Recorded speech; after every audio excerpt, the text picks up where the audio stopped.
कर्नाटक के उप मुख्यमंत्री को झारखंड सीएम हेमंत सोरेन के नाम पर फर्जी कॉल कर परेशान किया गया। सीएम के पीए ने गोंडा थाना में एफआईआर दर्ज कराई है। कॉल में अनुचित बातें कही गई और ऑडियो रिकॉर्डिंग भी पुलिस को सौंपा गया है। ट्रू कॉलर में नंबर किसी और नाम से दिख रहा था। पुलिस तकनीकी जांच कर कॉलर की पहचान में जुट गई है। सऊदी में उम्रा यात्रियों की बस टैंकर से टकराने से बड़ा हादसा हुआ।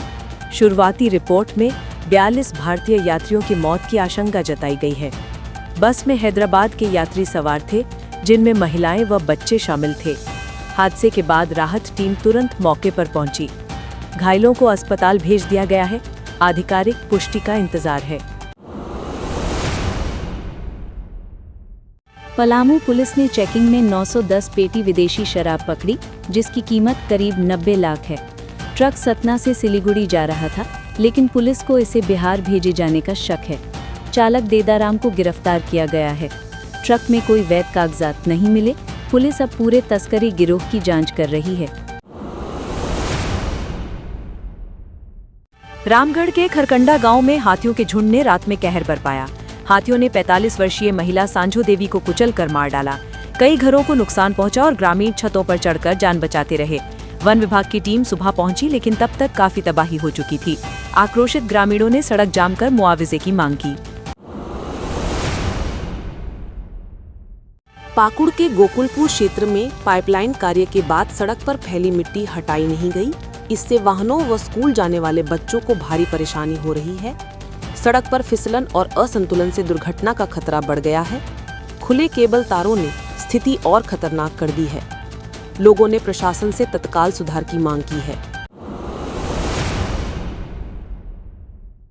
गुमला के भरनो थाना क्षेत्र में 2 नाबालिग बहनों के साथ गैंगरेप का मामला सामने आया। दोनों बहनें शाम को रिश्तेदार के घर जा रही थी, तभी युवकों ने उन्हें जबरन स्कूटी पर बैठाया। सुनसान जगह ले जाकर कई लोगों ने मिलकर दुष्कर्म किया। पीड़िताओं के बयान पर एफआईआर दर्ज की गई। पुलिस ने 3 आरोपियों को गिरफ्तार कर 5-6 लोगों की तलाश शुरू कर दी है। पाकुड़ में डंपर ने सामने से आ रही बाइक में जोरदार टक्कर मार दी। बाइक पूरी तरह क्षतिग्रस्त हो गई, लेकिन पिता और बच्ची बाल-बाल बच गए। घटना के बाद ग्रामीणों ने गुस्से में सड़क जाम कर दिया। दोनों ओर वाहनों की लंबी कतार लग गई। पुलिस मौके पर पहुंचकर डंपर को जब्त कर जाम खत्म कराया। महेशपुर में ट्रैक्टर यूनियन ने बालू की कमी को लेकर सड़क जाम किया। जाम के कारण सरकारी योजनाओं समेत आवास निर्माण कार्य रुक गए हैं। जून से 15 अक्टूबर तक एनजीटी रोक के बाद उठाव शुरू हुआ था, लेकिन फिर से बंद होने से लोगों में आक्रोश है। प्रशासन के आश्वासन पर जाम समाप्त किया गया। हजारीबाग पुलिस ने साइबर अपराध करने वाले 4 लोगों को पकड़ा है। उनके पास से 6 सिम, 19 एटीएम कार्ड, 2 गाड़ियां और 1.5 लाख रुपए मिले हैं। आरोपी ग्रामीणों से बैंक खाते लेकर अपराधियों तक पैसा पहुंचाते थे। पूछताछ में बड़ा नेटवर्क सामने आया है। पुलिस ने लोगों से अनचाहे लिंक पर क्लिक न करने की अपील की है। बरही चौक पर जय माता दी ज्वेलर्स के मालिक से करोड़ों के गहने लूटे गए। दुकान बंद कर कार में ज्वेलरी रख रहे थे, तभी अपराधियों ने हमला कर बैग लूट लिया। विरोध करने पर व्यापारी को पीटा गया। अपराधी बाइक पर सवार होकर फरार हो गए। पुलिस नाकेबंदी कर रही है और जल्द गिरफ्तारी का दावा किया है। आपका हर लाइक और सब्सक्राइब हमारा हौसला बढ़ाता है।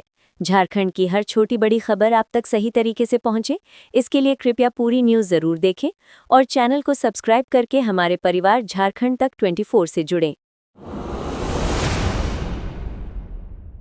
हजारीबाग उपायुक्त शशि प्रकाश सिंह ने बताया कि जनजाति आय प्रमाण पत्र, रसीद म्यूटेशन व अन्य समस्याओं का निपटारा अब गांव मोहल्लों में जाकर होगा। यह अभियान 21 नवंबर से 15 दिसंबर तक चलेगा और हर प्रखंड में शिविर लगेंगे। उपायुक्त ने जनता से अधिक शामिल होकर अपनी लंबित समस्याएं निपटाने की अपील की।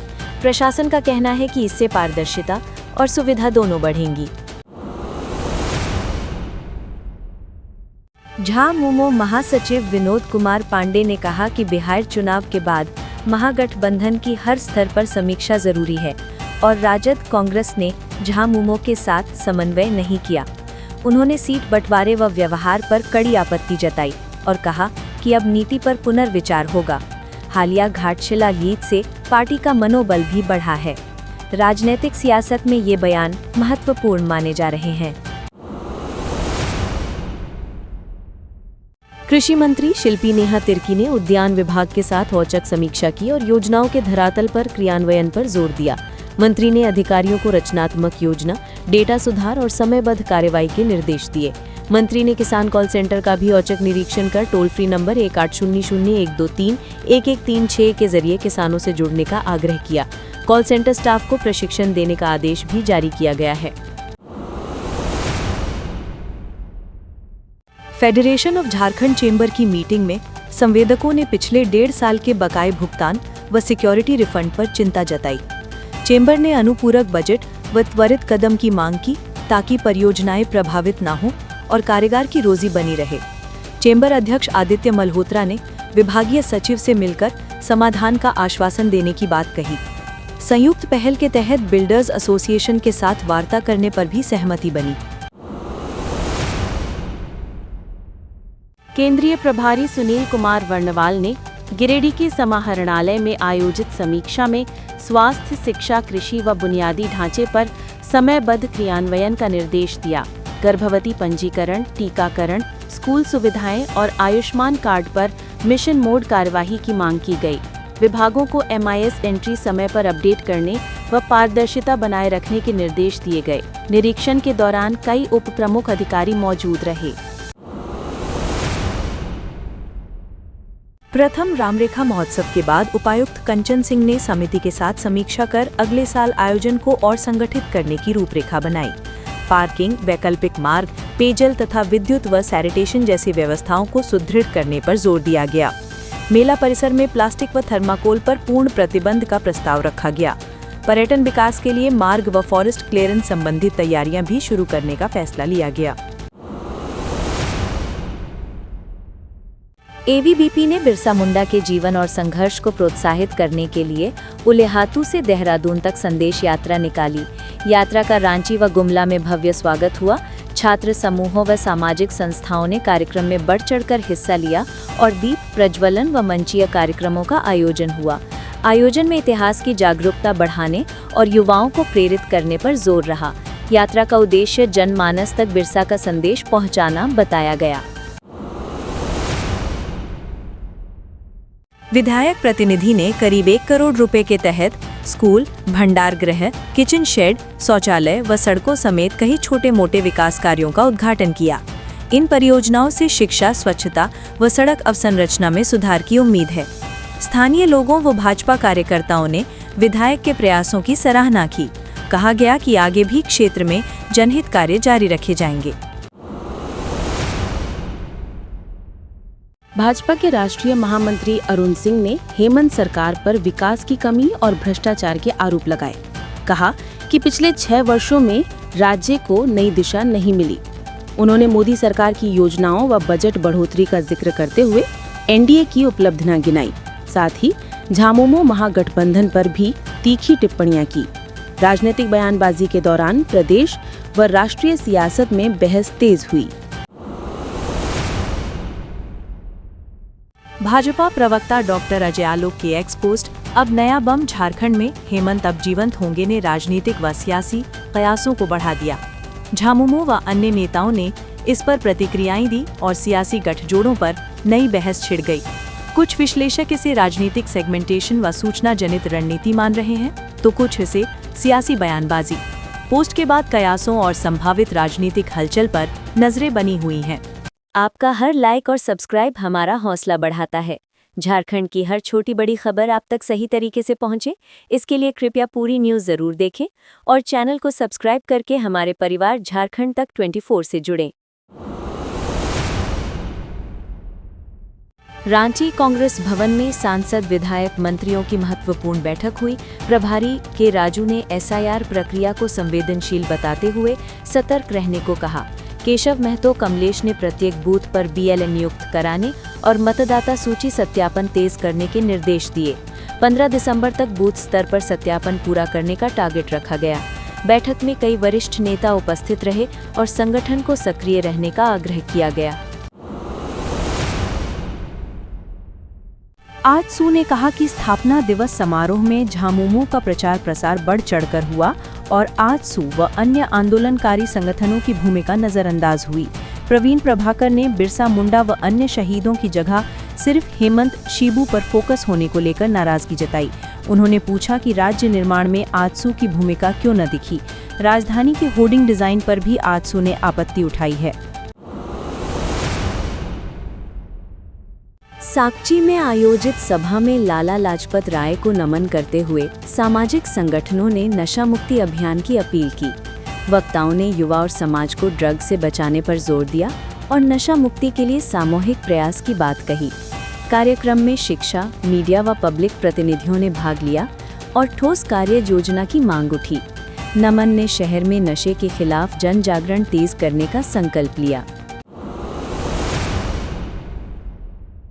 झामुमो महासचिव विनोद पांडे ने अरुण सिंह के आरोपों को झारखंड की बदली हकीकत और हेमंत सरकार की लोकप्रियता से उपजी घबराहट बताया। पांडे ने शिक्षा, स्वास्थ्य व अवसंरचना में सरकार की उपलब्धियां गिनाई और मोदी सरकार के बजट दावों पर आलोचना की। उन्होंने कहा कि जो विकास हुआ वो स्थानीय नीतियों का नतीजा है और भाजपा को सुशासन व जनहित पर तर्क देना चाहिए।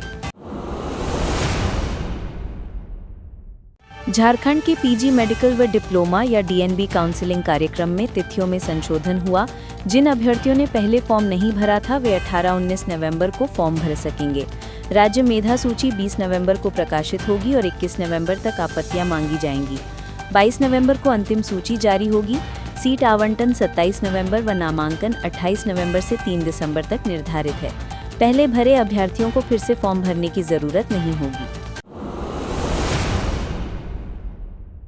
कांग्रेस विधायक प्रदीप यादव ने बिहार नतीजों को लेकर ईवीएम पर संदेह जताते हुए बैलेट पेपर की मांग की। उनका कहना है कि बड़े पैमाने पर वोटर लिस्ट कटने से निष्पक्षता प्रभावित हुई। बीजेपी के रणधीर सिंह ने इसे हार की हताशा बताया और ईवीएम का बचाव किया। बयान पर सियासी झड़प बढ़ी और दोनों पक्षों के समर्थकों में बयानबाजी हुई।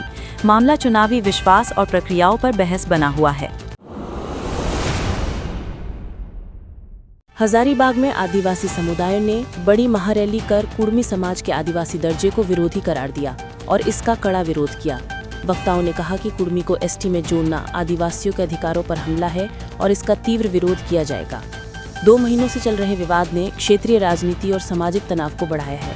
स्थानीय नेताओं ने संवैधानिक संरक्षण व आरक्षण की रक्षा का संकल्प जताया। रांची में चेंबर ऑफ कॉमर्स की कंस्ट्रक्शन उप समिति ने संवेदकों के लंबित भुगतान द सिक्योरिटी डिपॉजिट न लौटाने पर चिंता जताई। अध्यक्ष आदित्य मल्होत्रा ने अनुपूरक बजट व त्वरित भुगतान की मांग की ताकि परियोजनाएं प्रभावित न हों। चेतावनी दी गई कि भुगतान न होने पर संवेदक पलायन कर देंगे और काम ठप हो सकता है। चेंबर और बिल्डर्स एसोसिएशन एक संयुक्त पहल की तैयारी कर रहे हैं। जेपीएससी ने एफएसओ व सीडीपीओ परीक्षाओं के रिजल्ट नहीं जारी किए, जिस पर अभ्यर्थी आयोग कार्यालय के बाहर शांतिपूर्ण धरने पर बैठ गए। छात्रों ने कहा कि 1 साल से अधिक हो गया है और अनिश्चितता उनके भविष्य पर असर डाल रही है। प्रतिनिधि मंडल ने अधिकारियों से बातचीत की और आश्वासन मांगा। अभ्यर्थी फिर से आश्वस्त नहीं दिखे और आंदोलन बड़ा करने की चेतावनी दी। आयोग से पारदर्शिता व तिथि जारी करने की मांग तेज है। मौसम केंद्र ने बताया कि ला नीना की वजह से इस साल कड़ाके की ठंड और शीतल लहर का दौर नवंबर से फरवरी तक रहने की संभावना है। 17 नवंबर को 11 जिलों में शीतल लहर की आशंका जताई गई। कुछ जिलों में येलो अलर्ट जारी है और न्यूनतम तापमान कई स्थानों पर 7 से 9 डिग्री सेल्सियस के आसपास रिकॉर्ड हुआ। जनता से गर्म कपड़े, पौष्टिक भोजन व बुजुर्गों शिशुओं की विशेष देखभाल करने की अपील की गई। मौसम में 18 से 20 नवंबर के बीच कुछ आराम की संभावना बताई गई है। आप देख रहे हैं झारखंड तक 24, आपका अपना चैनल।